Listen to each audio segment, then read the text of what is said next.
সুস্বাগতম। চৈতন্যদেবের সাম্যবাদ মূলত প্রেম, ভক্তি ও মানুষের সমতার উপর প্রতিষ্ঠিত, যা জাতি, ধর্ম, সামাজিক ভেদাভেদ ভেঙে সমাজের নিম্নবর্ণসহ সকলকে একসূত্রে বেঁধেছিল। সংকীর্তনের মাধ্যমে তিনি উচ্চ নিচ, হিন্দু মুসলমান নির্বিশেষে সবাইকে একই ভক্তির স্তরে নিয়ে এসেছিলেন। তিনি সমাজে প্রচলিত বর্ণবৈষম্য অস্বীকার করে সবাইকে ভক্তিধর্মী স্থান দিয়েছিলেন। হরিদাস নামক এক মুসলিমকে পরম বৈষ্ণব হিসেবে গ্রহণ করেছিলেন। এটি তার সাম্যবাদী মানসিকতার এক উজ্জ্বল দৃষ্টান্ত। এই সাম্যবাদী যুগপুরুষকে নিয়ে ইউটিউবে সাহিত্যের নবদিগন্ত চ্যানেলে আজকের ভিডিওটি হল সাম্যবাদীর পথপ্রদর্শক শ্রী চৈতন্যদেব। গ্রন্থনায় রবীন্দ্র কুমার চক্রবর্তী। বাংলার সামগ্রিক জীবন তখন ঘোর তমসায় আচ্ছন্ন। অবিচার, অন্যায়, মিথ্যাচার, নারী নির্যাতন, কৌলীন্য প্রথা সমাজ জীবনে সৃষ্টি করেছিল অব্যবস্থা। দেশময় ধর্মের গ্লানি, কুসংস্কারের ভৌতিক রাজত্ব, জাতিভেদ, জাত্যাভিমান, পরশতা ও অপস্যতার ব্যবধান রচনা করেছিল বেদজ্ঞানের দুর্লভ প্রাচীর। এই সময়ে চৈতন্য মহাপ্রভু শোনালেন মহাসাম্যের বাণী, মহামিলনের ধ্বনি। এক প্রাণ, এক আত্মা, সমানাধিকার নিয়ে ঘোষণা করলেন, কে কোথায় আছো, ছুটে এসো, হরিনাম গ্রহণ করো। উচ্চ নিচ, ধনী দরিদ্র, ব্রাহ্মণ শূদ্র, হারি মুচি, চণ্ডাল, পাপী তাপী, ইতর ভদ্র, কোনো বিচার নাই, কোনো ভেদ নাই, কোনো বৈষম্য নাই। মানুষ হিসাবে সকলেই সমান। ইহাই সাম্যবাদের রূপ। কুসংস্কারপূর্ণ সমাজের বুকে আঘাত হেনে শ্রী চৈতন্য মহাপ্রভু সাম্যবাদের এক অত্যুজ্জ্বল দৃষ্টান্ত স্থাপন করলেন। শ্রী চৈতন্য মহাপ্রভু যখন জন্মগ্রহণ করেন, বাংলায় তখন হাবশি রাজত্ব। এরা দাসত্ব করতে করতে রাজত্ব করার সুযোগ গড়ে নিয়েছিলেন।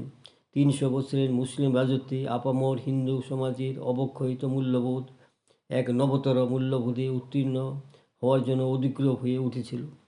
সমাজ জীবনে দুর্নীতি, ক্ষমতা, লিপ্সা, চারিত্রিক অধঃপতন শেষ সীমায় পৌঁছে গিয়েছিল।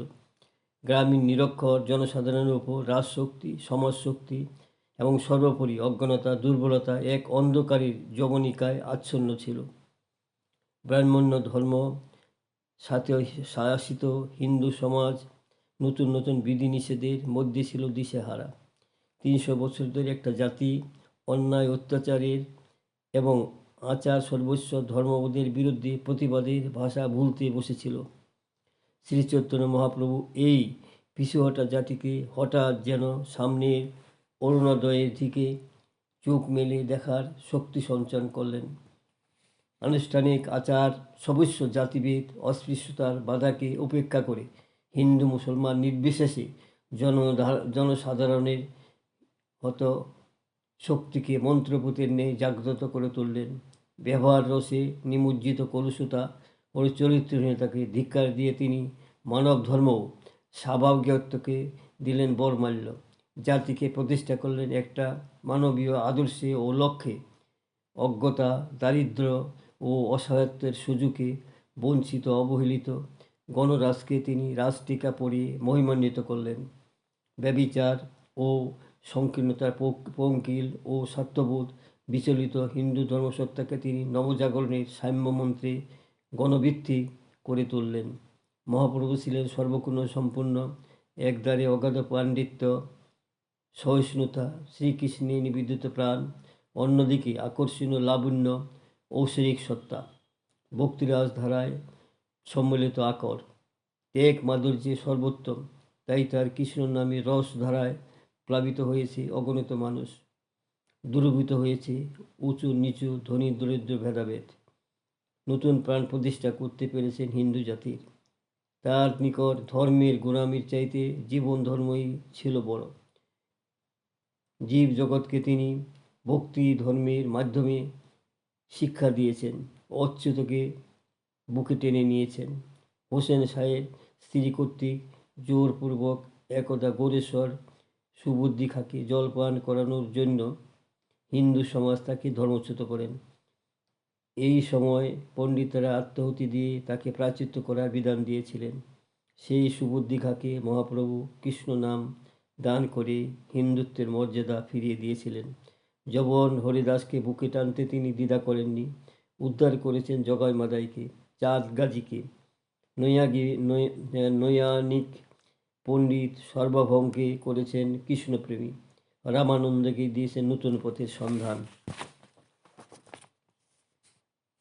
সুতরাং কালের বিচারে শ্রী চৈতন্যদেবের আবির্ভাব লগ্ন নবজীবনের প্রতিফলক মানবতাবাদী ধর্মনিরপেক্ষ বাতাবরণের সৃষ্টি করেছিল, যার ক্রমপরিণতি পরম সহিষ্ণুতা, সাম্যবোধ, ইহলোকধর্মুখী সাম্য দর্শন, মানবতাবাদ, যুক্তিবাদ, প্রকৃতিবাদ ও আশাবাদ সমসাময়িক ভাবরাজ্যে অভূতপূর্ণ আলোড়ন সৃষ্টি করল।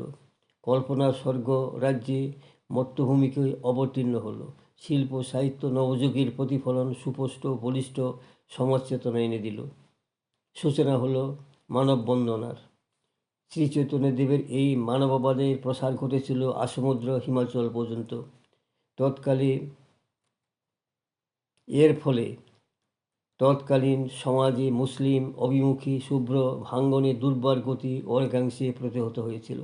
উপরন্ত 3-4 বছর ধরে নিরবচ্ছিন্ন শাসন ক্ষমতা ভোগের পর রাজ ঐশ্বর্যের বিলাস ব্যসনে অভ্যস্ত মুসলিম জীবনযাত্রায় গোড়ার ধরে টান মেরেছিল। তাই দেখা যায় যে সেই যুগে অসংখ্য মুসলিম গোড়ামির বলয় পেরিয়ে এসে নিজেদের ভক্তি সাধনায় পৃথক পন্থা গড়ে তুলেছিলেন। শ্রীচৈতন্যদেবের মানব প্রেমের প্লাবন আউল বাউল দরবেশ সুফি সহজিয়া মরমিয়া ইত্যাদি সম্প্রদায়ের সহাবস্থানের মধ্য দিয়ে লোকায়ত ধর্মের এক নতুন দিশার সূচনা ঘটেছিল। সেই সময় অতীতে সংস্কার ও নির্মাতা থেকে মুক্তি ঘটিয়ে মানুষকে দিয়েছিল মানবিক স্বীকৃতি। ভক্তিরসে আপ্লুত মানব হৃদয় তার হারানো মর্যাদা ফিরে পেয়েছিল। বেদবোধ বর্জিত ভাবাদর্শ থেকে সৃষ্টি হয়েছিল সামাজিক ঐক্যানুভূতি, দেশপ্রেম ও স্বদেশ অনুরাগ। ভারতীয় ইতিহাসের সন্নিকালে শ্রেণী ও ধর্মনিরপেক্ষ এই বিবর্তনক্রমে হিন্দু, বৌদ্ধ, শিখ, জৈন, পার্সি, মুসলিম, খ্রিস্টানের মিলন মঙ্গল অনন্তবাদের সূচনা করেছিল। শ্রী চৈতন্যদেব কেবল ধর্মপ্রচারক ও ধর্ম সংস্কার নয়, তিনি ছিলেন সমাজ বিপ্লবের অন্যতম পথিকৃৎ। মানুষের অধিকার প্রতিষ্ঠার সংগ্রামী শ্রী চৈতন্যদেব এদেশের প্রধান তথা আদিপুরুষ। মানব প্রেমকে হাতিয়ার করে তিনি সমাজের অবহেলিত বঞ্চিত মানুষের জন্য পরম আশ্বাস বহন করে এনেছিলেন। ঘোষণা করেছিলেন, প্রেম ও ভক্তির জগতে ভেদ বৈষম্য হতে পারে না। ব্রাহ্মণ চণ্ডাল, ধনী দরিদ্র, নারী পুরুষ, হিন্দু মুসলিম, বৌদ্ধ জৈন খ্রিস্টান নির্বিশেষে সকল মানুষের রয়েছে মর্যাদা নিয়ে বাঁচার অধিকার। তাই তিনি সাম্যমূর্তি প্রেমের মিলন মঞ্চে সবাইকে সমবেত আহ্বান জানিয়েছিলেন। আমাদের সীমাবদ্ধ সমাজের ইতিহাসে সে এক অভূতপূর্ব ঘটনা। তাকে আধুনিক ঐতিহাসিকরা অভিহিত করেছেন শ্রী চৈতন্য রেনেসাঁস নামে। শ্রী চৈতন্যদেব বাঙালি আলোকিত গভীর চেতনা বা চৈতন্য লোকেরই অভিব্যক্তি। এইভাবে শ্রী চৈতন্যদেব জরাগ্রস্ত পরিবর্তন বিমুখ অনর সমাজে ঘটিয়ে দিলেন এক অকল্পিত সামাজিক বিপ্লব, যার অনিবার্য প্রতিফলন পড়ল তার শিল্পে, সাহিত্যে, সংস্কৃতিতে, সর্বোপরি তার সামগ্রিক জীবন দর্শনে। বাঙালি ইতিহাসে তার সামাজিক ও সাংস্কৃতিক পরিবর্তন যা